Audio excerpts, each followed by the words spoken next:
Հովհաննես Հարությունյանի փաստաբան Հայարփի Սարգսյանը եւ իրավապաշտպան Ժաննա Ալեքսանյանը ազատության հյուրերն են, շնորհակալություն մեր հրավերն ընդունելու համար։ Հայարփի դուք բավական մոտ եք կանգնած դրանը, արդյոք բռնության ականատես եղել եք։ Իհարկե ականատես եղել եմ, իմ պաշտպանյալին նախ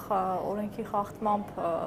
հեռացրեցին նիստերի դահլիճից դատավորի հրահանգով հենց անտեսելով այն հանգամանքը, որ նա ինքնաբացարկի միջնորդություն էր ներկայացնել, տվյալ դեպքում դատարանը դրա իրավունքը չուներ։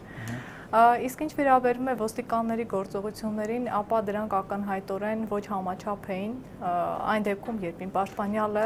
ունի առողջական խնդիր, եւ ես բազմիցս դատարանում հայտարարել եմ, որ նրա կյանքին եւ առողջությանը վտանգ է սպառնում, որի վերաբերյալ ունեմ համապատասխան բժշկական եզրակացություն, նրա աջ ոտքի ծնկի հատվածում դեռևս 2016 թվականի հուլիսի 26-ին ոստիկանների գործողությունների արդյունքում, այսինքն նրանց կողմից իմ պաշտպանյալի կյանքի դեմ տեղի ունեցած մահափորձի արդյունքում աջ ոտքի մեջ փամփուշտը պայթել է եւ ծնկի այդ ոսկրերի ֆիքսացում ըստ էության չի արվել, այսինքն ներքին ֆիքսացիա չի արվել, որի արդյունքում նա հաշմանդամ է դարձել, գոյություն ունի եվրոպական բժշկական մասնագետների կողմից համապատասխան բժշկական եզրակացություն, որն արդեն իսկ իմ ձեռքի տակ է,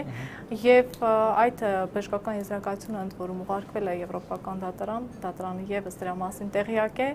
Բազմիցս հայտարարելով այդ մասին, այնուամենայնիվ ցանկանում նշել, որ հատկապես ուշադրությունը հանրության հրավիրել այն հանգամանքի վրա, որ դատարանը իմանալով հանդերձ, որ իմ պաշտպանյալի կյանքի եւ առողջությանը վտանգ է սպառնում, նա ունի առողջական խնդիր,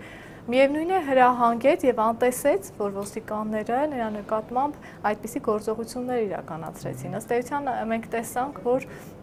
այսինքն եթե ես խոսեմ իմ տեսածից, ինչ որ ես տեսա դատական նիստերի դահլիճում, ակնհայտ բռնություն կիրառվեց իմ պաշտպանյալի նկատմամբ։ Հարվածներ են հասցրել։ Այն դեպքում, երբ նա արդեն ձեռնափայտով չէր, նրան հրելով, այո, հարվածելով, նույնիսկ Արմեն Ղազարյանը նրա այսպես վերնաշապիկից, այո, կրծքավանդակի հատվածից այդպես բռնի քաշելով, հրելով, չգիտեմ, հարվածելով նույնիսկ, ես դա տեսա, նրան տարան ներս։ Եվ թե ինչ տեղի ունեցավ դրանից հետո ես քիչ հետո կտեղեկանամ եւ տեսակցեմ պաշտպանյալին։ Այս ընթացքում այսօր չեք զրուցել իր հետ։ Թույլ չտվեցին, չնայած դատարանի աշխատակազմը զանգահարեցի, նշեցին, որ իրենց իրավասության սահմաններից դուրս է ինձ թույլ տալը, չնայած որ ըստ օրենքի այդպես է, ոստիկանության ծառայողների գործողությունները բացի Արմեն Ղազարյանից, ով անձամբ այդպես բռնի ուժ կիրառեց իմ պաշտպանյալի նկատմամբ, ղեկավարվում էր նաեւ պարոն Օսիպյանի կողմից, ով իրավունք չուներ անգամ այդտեղ ծառայություն իրականացնելու, որտեղ դժող է, չէ՞։ Իսկապես դժող է եւ իմ այն հարցին, թե ինչ է անում նա այդտեղ, ինչ իրավունքով, նա պատասխանեց, որ պարզապես ծանուցված չէ, որ ինքը այդ գործով դժող է եւ իրավունք ունի։ Ըստ էության այդ մասով եւս կա խախտում։ Հիմա գնալու եք քրեակատարական Ես տեսակցելու եմ իմ պաշտպանյալին, այժմ պարզապես նա դատարանի բակում է գտնվում, մեքենաներով դեռ չեն տեղափոխել նպարաշեն, երևի թե քիչ հետո արդեն անպայման կտեսակցեմ եւ առանձնազրույց կունենամ նրա հետ, այն հանգամանքը, որ Մարդու իրավունքների պաշտպանի գրասենյակը արձագանքեց իմ զանգին եւ ներկայացավ դատարան, փոքրինչ, այսպես կարելի ասել, ձգձգումներից հետո տեսակցեց վերջապես իմ պաշտպանյալին եւ հայտարարեց, որ իմ պաշտպանյալի նկատմամբ ըստ իր խոսքերի բռնություն տեղի չի ունեցել, դա դեռ հիմք չէ ինձ համար, ես նախ պիտի զրուցեմ իմ պաշտպանյալի հետ։ Իհարկե, դա եւ այն, որ այդ պահին Հովհաննես Հարությունյանը գտնվում էր դատարանի նկուղում ոստիկանների հսկողության տակ, նա չէր կարող կաշկանդված չլինել։ Ինչ էր, ինչ հիմքով էր ուզում ինքնաբացարկի միջնորդություն հայտնել։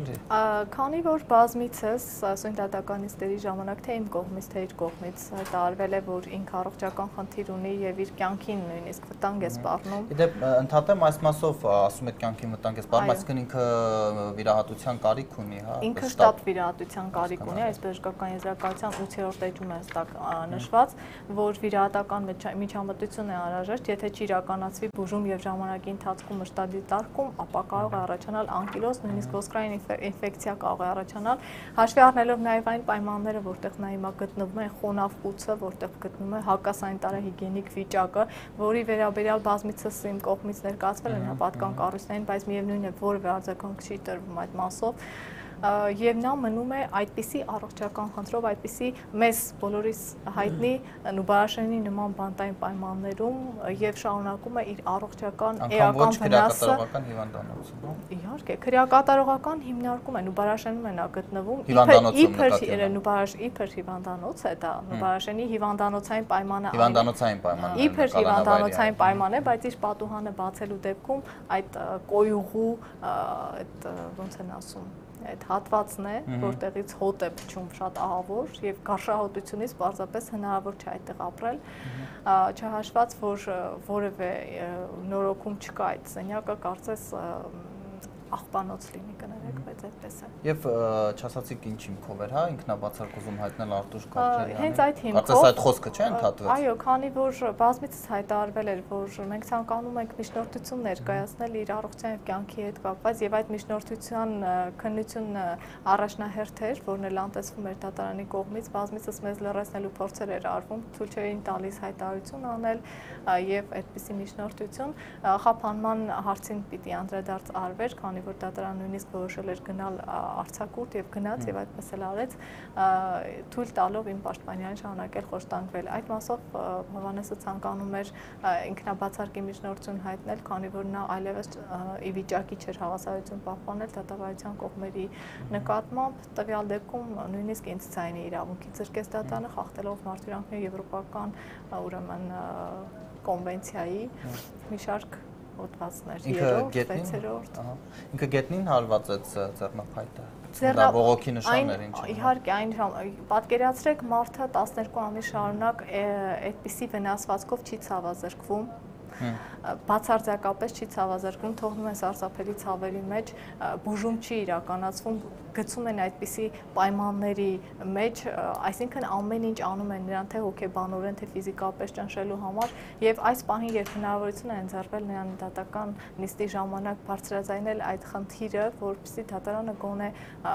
այդ հարցին լուծում տա, այդ ժամանակ դատարանն է զրկում նրան խոսքի իրավունքից եւ մարդուն ոչ այլ ինչ է մնում անելու, այդ ձեռնափայտը նա շատ ուժեղ հարվածեց գետնին։ Մենք դա տեսանք, գետնին էր նա հարվածել, այստեղ հիշեցի մի շատ կարևոր ուրեմն պահ 2016 թվականի օգոստոսին, երբ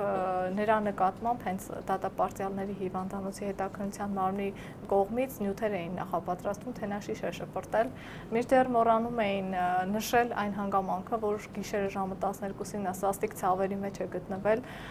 եւ որևէ բժիշկ չի մոտեցել նրան, 4 ժամ հետո է բժիշկը եկել, որի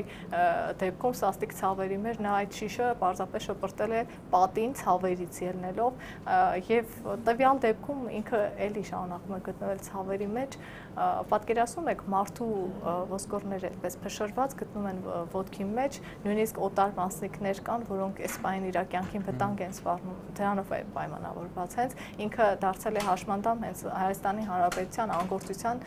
կամ էլ կարելի ասել գործողության, այսինքն միտումնավոր գործողության արդյունքում, այսինքն սա ըստ էության հանցագործություն է, սա աննախադեպ խոշտանգում է Հովհաննես Հարությունյանի դեպքը եւ դրա վերաբերյալ համապատասխան տեղեկատվություն ուղարկվել է եւ շարունակվելու է ուղարկվել համապատասխան կառույց տվյալ դեպքում արտիրանքների եվրոպական դատարան։ Դառնանք գնահատականներին այսօրվա միջադեպին տեղի ունեցած Տիկին Ալեքսանյան նույն ոստիկանն է Արմեն Ղազարյանն է ուղեկցում Սասնա ծռերին, այնինչ հարուցված է քրեական գործ դեր նախորդ բռնության ահազանգի հետքերով եւ նաեւ եթե չեմ սխալվում ոստիկանությունը իր ծառայողական քննությունն էլ է անցկացնում։ Դե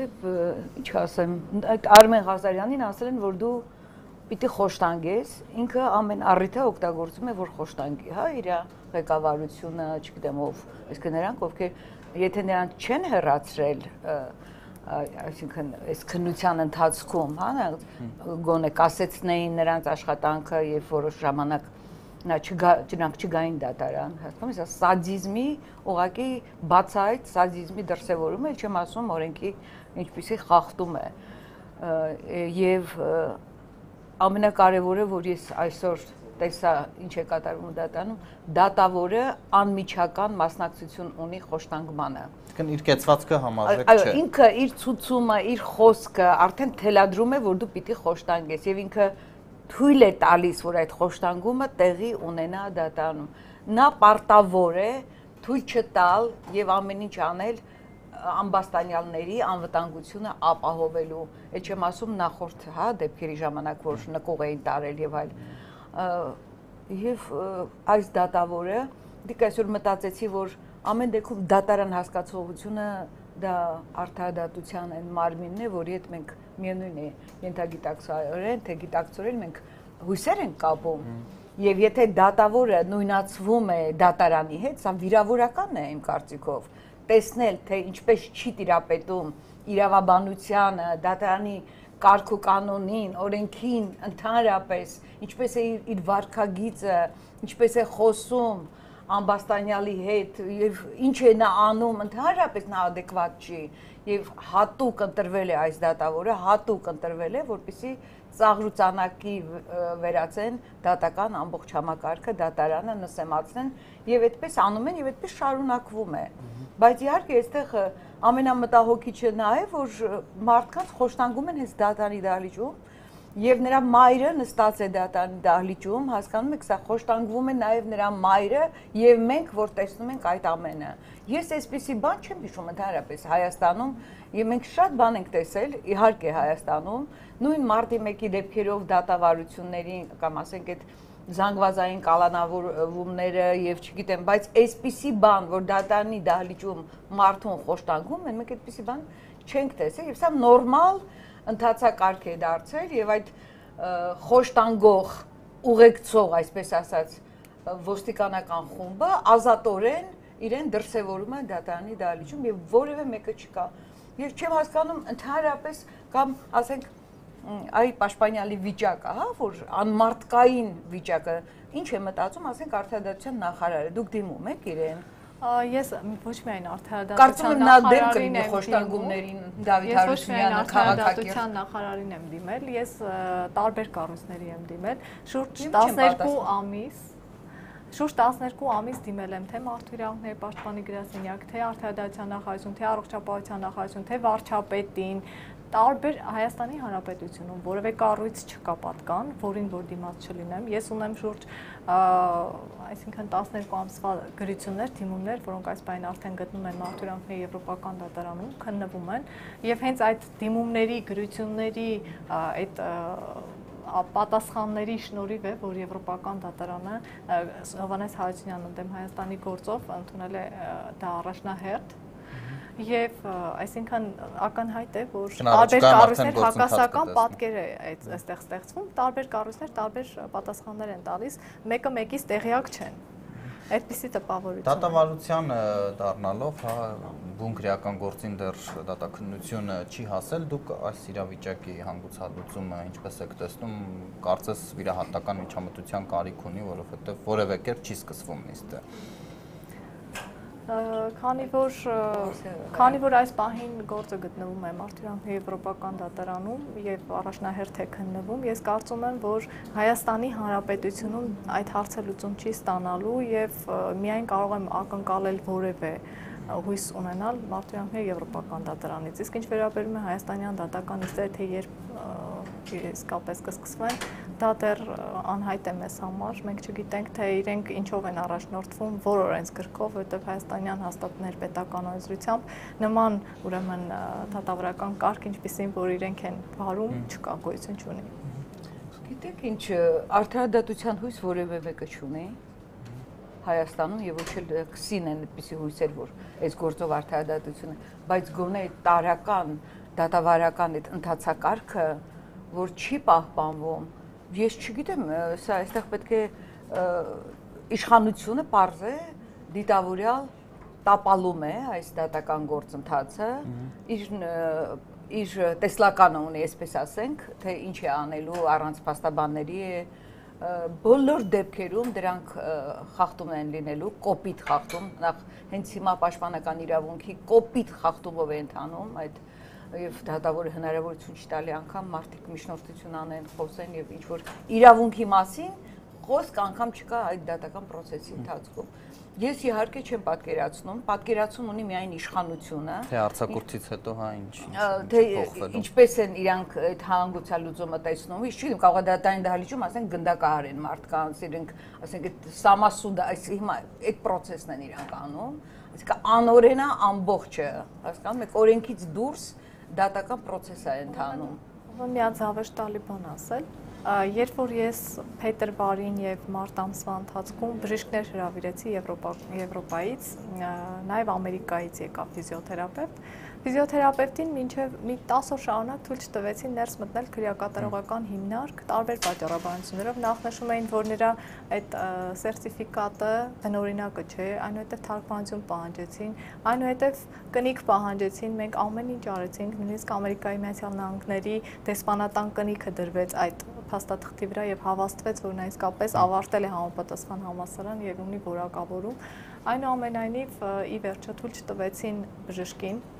ֆիզիոթերապևտին ամերիկացու, որպեսզի տեսնի Վանես Հարությունյանն, ում համար նա ժամանել էր Հայաստանի Հանրապետություն, պատճառաբանեցին վերջում, որ նա որակավորում համապատասխան չունի, որ Հայաստանի Հանրապետությունում կանցներ, բայց սավեշտն այստեղ այն է, որ հենց այդ նույն մասնագետը 1988 թվականի երկրաշարժից հետո երբ որ Հայաստան էին ժամանում տարբեր մասնագետներ, հա, արտերկրից, հենց նույն Հայաստանի Հանրապետության կառավարության կողմից հրավիրվել էր որպես աշխարհի 4 լավագույն ֆիզիոթերապևտներից մեկը եւ հենց նա էր որակավորել մեր մասնագետներին, բուժում իրականացրել տուժած բնակչության շրջանում եւ հենց այդտեղ էլ զավեշտն է, որ հենց նույն կառավարությունը մերժեց նույն մասնագետին։ Չտեսավ ինքը։ Այդպես էլ նա չտեսավ։ Նայեք, Ադրբեջանում յունուսներին թույլ տվեցին, երբ որ եկավ միջազգային մասնագետ, ասենք, գիտեք այնտեղ ոնց է դա կատարվում, էլի։ Այո, եւ հոլանդացի բժշկուհին շատ զարմացած էր, նա նշեց նույնիսկ բժշկին, ուրեմն բժշկական կոնսիլիումի ժամանակ հայտարարեց, որ նա նույնիսկ թալիբներին է բուժում։ Եվ ինչ է նշանակում հայ ազգի, այսինքն ներկայացուցիչը եւ հային Հայաստանում թույլ չեն տալիս տեսակցել բժշկին, իր բժշկին։ Իշխանությունները այս անօրենությունը կատարում են, այս մարդիկ իրավունքներ ունեն իրավունքներ եւ դա անժխտելի է, որ ունեն իրավունքներ եւ այդ իրավունքները իրենք ամեն կերպ իրացնելու են։ Բայց գումար է ծախսել, չէ, իր ընտանիքը բժշկին բերելու համար։ Ես նորից շնորհակալ եմ մեր հրավերն ընդունելու համար, հիշեցնեմ, հյուրընկալել էինք Սասնա ծռերի գործով մեղադրյալ Հովհաննես Հարությունյանի փաստաբան Հայարփի Սարգսյանին եւ իրավապաշտպան Ժաննա Ալեքսանյանին։